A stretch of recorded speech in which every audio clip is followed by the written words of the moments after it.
Welcome back to Sorry Not Sorry, Lutheran Apologetics. I'm Pastor Kelly Krieg alongside Reverend Stephen Cholak. Howdy.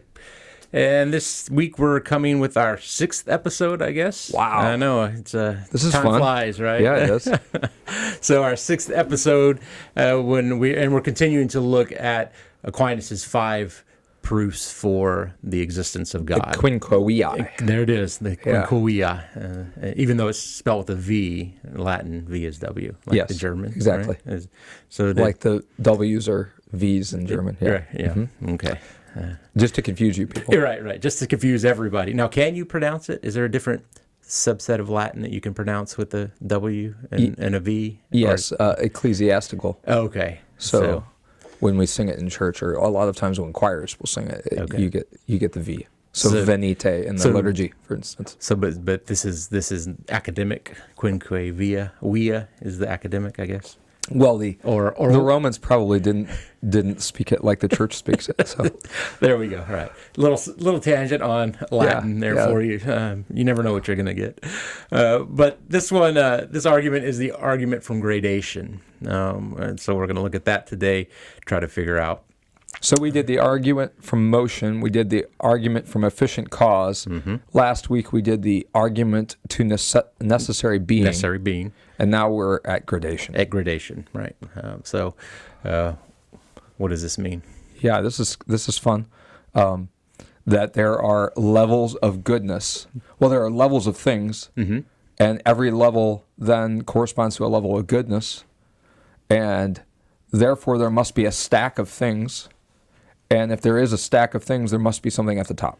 Right. And that top thing is God. And that top thing is going to be God for Aquinas, and for the Christian, it will be God, right? So that's kind of the summary of the arguments for the argument of gradation, that there are these different degrees of goodness that exist in the world, and that we can empirically view them, and we can see them. We can see, if I have this pen here, and it doesn't write, and that one does. That one's a better pen than this one, because it has more of its, I guess, penness, and is what it is meant to be intact, or is closer to the perfect of what a perfect pen might be. We could say. This one erases. I bet yours doesn't erase. I don't make mistakes, so I don't know why you would need an eraser. I have no comeback to that. So we'll just let him be in his perfectness, right? In my perfectness. And, I don't know if you put an eraser on a pen, does that make it less perfect or more perfect? Because you're assuming imperfections with that. But it doesn't assume imperfections in the pen's behalf, but on true. the holder's behalf. On the holder's behalf. So there you go. Right. So this is a witness to our nature. That is. So that's probably on the hierarchy of pens, that would be higher than the non-eraser ones. Again, more goodness over here. More goodness on that pen. So, but yeah, so you have this different degree of goodness in things, and so things are in proportion to how closely they are to the perfect. That's how we grade them. So like I say, a pen without ink is less perfect to what the idea of a pen should be. And I love this one because, again, I'm going to shamelessly plug classical education. Hey, I like it. But in classical education, we're constantly looking for the good, the true, and the beautiful.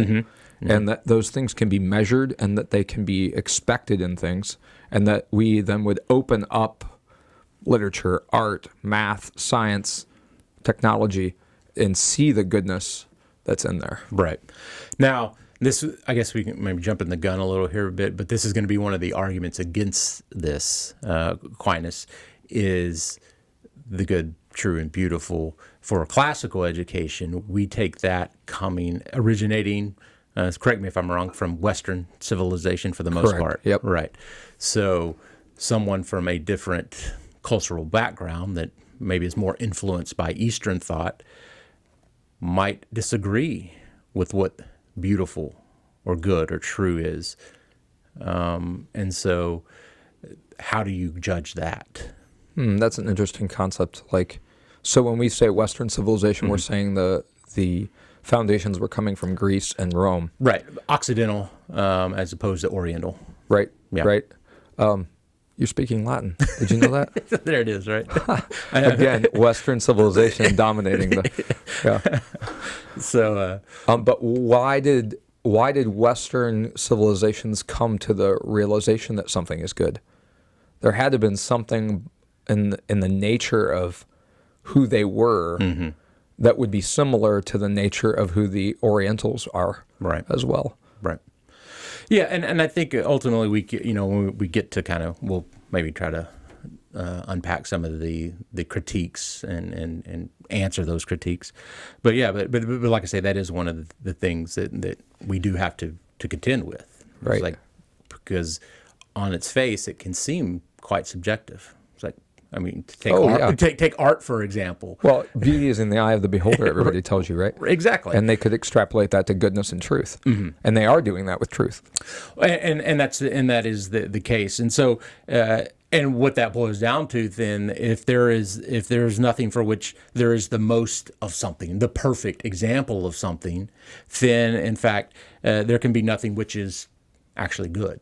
So if there isn't the perfect pen out there to measure all other pens by, then we could argue, and pens maybe not the best example because that's a concrete example, but as far as beauty or art, if there is not something that is the epitome of that, and the defining point of that, then you could say, well, especially in good, then it doesn't exist. There is no greatest good. So I'm going to take a theology turn here. And I'm trying to think, what is the common thing amongst all peoples, whether they're Western or Eastern? And that the thing that pops in my head first is the fact that the law is written upon our heart. Right. It doesn't matter who you are, where you're born, what country of origin you're from. The law is the same law. The Lord gives it, and he writes it on every heart. Well, and I think, and that goes to ultimately also, and sometimes our failings of our own human vocabulary and our ability to actually speak clearly and to a level that is actually understandable, that can even get close to God. Because I think Voltaire says that is it Voltaire that that if God is the greatest good, that there's this difference between the goodness of God and the next thing is an infinite, type of chasm that can't be, can't be traversed. And so if God, the ultimate good and everything else is so far removed, then we're too far removed from God. I think we can look at that, and I think a real simple answer is God traverses that chasm for us. Yeah, he interjects himself into our being. And that's the peculiarity of the Christian religion, that we don't have to elevate ourselves. We're not rock climbers to try to get over this chasm. But he traverses it for us and comes in the flesh of Mary and is born, suffers and dies, is tempted in every way. Paul says in Galatians 4, born under the law, that he might redeem those under the law. And that's also, I think, when we want to use the superlatives of good, better, best, and these types of comparative types of, when we talk of God being the perfect being, I think that we should recognize that maybe not necessarily, that may not be necessarily the best way to describe it. It's not wrong, I don't think, but simply that God is being. Being emanates from him. So by definition, isn't that his name? Right. I am who I am. Right. Yahweh. Right. The pi answer. I am who I am. But right. And so he is just being. All being comes from him and emanates from him. He does this in our creation account by speaking being into existence, as far as outside, being outside of himself. But I don't think it's wrong to say that he is the perfect being, but it is simply he is being. I think it's a better way to possibly to represent that. Yeah. I don't know if this would be jumping into a different one of the ways. And his being holds together all other beings, right? Right. And we have that idea that The necessary being, right? the necessary being, right? And we looked at the necessary being, the first cause, the efficient cause, the prime mover. All of those emanate from God. He is the first cause. Without he is the ultimate cause, and so without him, nothing else comes. Right. And we have that ability to look at it that way. And so, so you have these, there's different degrees of goodness in different things that can be measurable. We can see that, we take pens like we were using. There's different degrees of things, degrees of being in different things. And so the closer you are to being that which we are comparing, the closer you are to the good. Doesn't he talk like about or make it seem like there's a chain? Right. Yeah, and this is something that is in Western philosophy. This golden chain, or this great chain of being. Great chain of being. Dun, right. dun, dun. And so, and we have that idea that I think in one of the examples I was looking up, and it may be in here, our notes, but they kind of, to describe it, looking at Jacob's ladder in a way in which these rungs going higher and higher as we go to heaven, and it descends. Heaven descends to us, and the closer we get to God, the better things are. And we see that when God is intimately involved with his creation, it's better. The closer we are to the good, the better it is. You look at the garden before the fall. God walked. There was this habit of him walking with Adam and Eve in the cool of the day, where they would be together, and that was a good thing. There was no sickness, no death, even creation was in harmony with all being, right? He says that he put Adam in the garden to work it, right? And work was a pleasure. And so it was like, what? Right? It's a good. Well, you're working it. There's no thorns and thistles and you're not stinging sweating plants. There's no sweating. There's no animals that you have to watch out for, or mosquitoes that maybe the mosquitoes I guess are there, but they're not sucking your blood, or if they are, it doesn't hurt. Whatever that looked like, I guess. Now that's an interesting concept. Right. The mosquitoes still suck blood, but it didn't hurt. Right. It was a symbiotic relationship. Yeah, here you go. Come, my little friends. Come. Yes. Oh, that was horrible. And then the first time after the fall, he's like, I got you now. But yeah, I don't know if that would be the case. But whatever it is, everything was in harmony, and God was there. And we see now that we have ruined creation. Sin has tainted everything. That when God comes, we're afraid to be in the presence of the good, because we are not. We have to hide ourselves. You see how Moses hides himself in the cleft of the mountain. How God has to come to us now in theophanies for the most part. It's only in the incarnation that we can, be with God, and even then we kill him. Yeah. Well, and there's this great thing, this great way that Luther describes the situation of Adam when, like, pre-fall, and that is that Adam is looking out and he is engaged in everything before the fall, and then he curves in on himself when he sins. Right. And now no longer are his senses availing him because they're all centered on his own stomach. Yeah, we're all his own belly. gazers, navel gazers, and that's what, like I say, that's what sin does to us. And so we don't have eyes to recognize in our sinful nature or sensory ability to see the good, to understand the good, to know that it is there.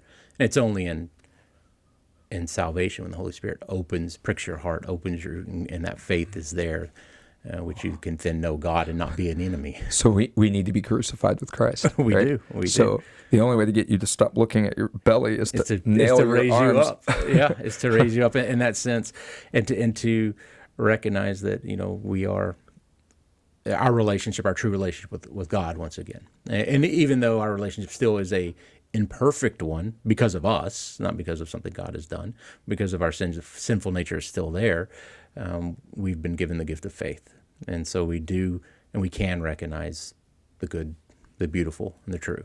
And we recognize that all emanating and being God. Yeah.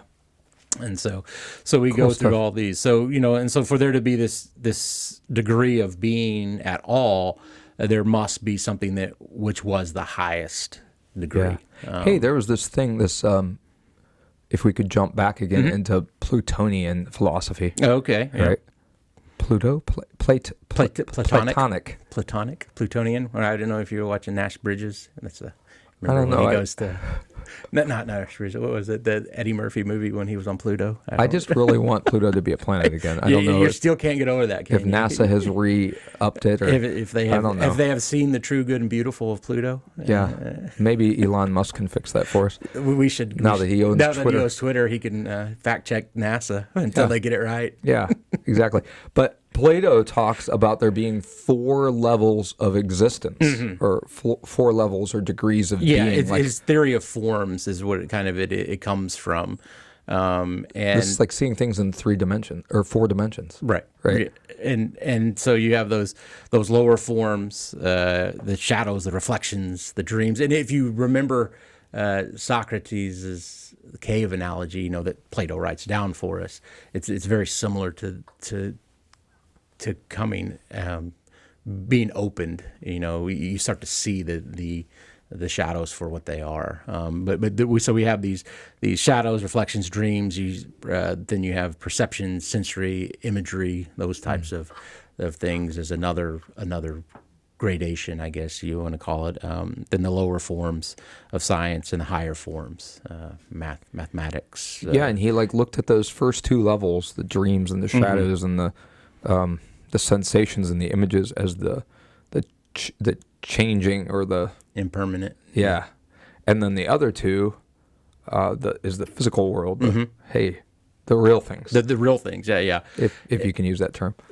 True. And you'll see this with Politis as well. He's a 3rd century philosopher, and he's the Neoplatonic. He's kind of the father of the Neoplatonic movement, and with them they get mixed up with Gnosticism. I mean, they're real into adopting that. It's then you start to see the separation of the physical and the spiritual, in their understanding of the universe and creation and those types of things. Cool. But that was just fascinating to me. Yeah. No, we can always go back and look at some of these philosophers, and this is what Aquinas was doing. Like we talked at the very beginning, he's rediscovering these philosophers that had been lost to the West for so long, that the Orthodox and then the East had Church and the Eastern philosophers had kept alive in the Arabic world and the Eastern Church, and so now all of a sudden we're getting this, trade routes are opened up to the West or to the East, and all of these things are coming back in. Trade to the even the Muslim influence in Europe, in Northern Africa, and Spain, and Iberian Peninsula. We start to get this influx of all of these great thinkers once again, and they're starting to have more of an impact on Western thought once again. Yeah. And we see that in Aquinas very, very and then their easily. impact in Eastern thought. yes, as well. So, what about some of the objections? What do you think? All right. So, how do you decide whether something is good or not? Right. Yeah. Is it just objective or? Right. Is there a way in which we can? And I think it's easier when we have something like say, for instance, a pen. We look at the pen and we just use that example. When it doesn't work, it's easy to understand that. But when you have something that may be more subjective, beauty, right? How do you judge the most beautiful thing? and so this is the argument that you can't, that it's Yeah. all subjective, and what it winds up going down to is good and evil are in a world without humans. That who cares? There Right. is no good or evil. It doesn't exist without us, and so therefore it's something that we have created. So you have this problem of evil. Yeah, Right. And so and then that's also the argument of you have this perfect God that you are holding up as the supreme good. So how is the supreme good allow children to get cancer? Wars to happen, famines. Which I think is like a problem understanding justice. Right. Well, and I think even I don't even think Aquinas answers it very well in this instance. He says that this is part of an infinite goodness of God, that he should allow evil to exist and out of it produce good. I understand what he's trying to say, but That seems problematic. it's problematic to me, and I need more time to unpack it, I think. But the idea that somehow God is even in conjunction or somehow responsible for allowing evil to be is a slippery slope to try to navigate. And I think if we look at I think it was Augustine who winds up arguing, and I think this is kind of the idea, because what the argument also begins, well, if everything is in gradation and everything can be the greatest good, then that by logically there should be the greatest bad. And so there must be a supreme evil being, and if there is, then you have this kind of Zoroastrian, good and evil, and that fighting presumes one another. poles. Yeah, right? and this polar type, this polar existence. But we see in a lot of things that there aren't actually a polar contrast. Right. Like heat, for instance. There is no such thing as cold. Right, and that's a hard concept for us because we do, for our understanding, it's easier for us to contrast in a simplified way, but not in a true scientific way. Right.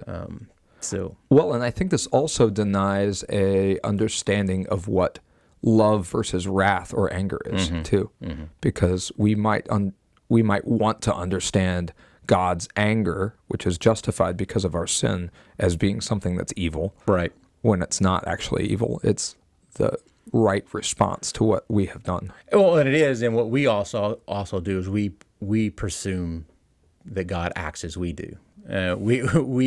We imperfect, who are a chasm away from the good, the perfect being, is we interject our reaction to something and project that onto God. So if God's acting in this way, we would have acted that way out of anger. So God must be acting out of anger or a malice or whatever, which is not good, as opposed to saying, well, God is above us, and what he does, like you said, is justified, is righteous anger.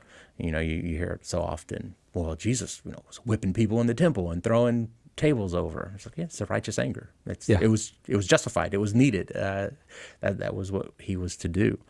And as your point being, there's not an existence of cold. Actually, it's just less heat. I think St. Augustine says the same thing, basically, that it's not that there is this supreme evil and a supreme God fighting one another. It is when God's not there, the shadows can take over. Light scatters the shadows and the darkness. So evil is an absence of the good, in that sense, just as cold is the absence of heat. Yeah, definitely. So, well, this is good stuff. We have one more to do next week. We do, yeah. Argument from design, or the teleological argument. That's the last one that will wrap up his five arguments, and then we'll we'll move on. I don't know what we're going to do after that. I guess we'll have to find something else. Yeah, that's okay. There's plenty to talk about, isn't there? There's plenty to do. No, we'll get some other things going after that. But yeah, so next week we'll look at the argument from design, and we'll be able to discuss that and kind of wrap up Aquinas's views or the proofs for the existence of God. So, but until then, go ahead and, if you want, like and share this video. Make sure you do that. Hit the like, subscribe, and the subscribe. Make the bell ring. Be able to share this with all your friends, families, everybody that's out there, and we'll come back next week with another video. So until next week, I'm Pastor Krieg. I'm Pastor Cholak. Take care. Have a blessed day.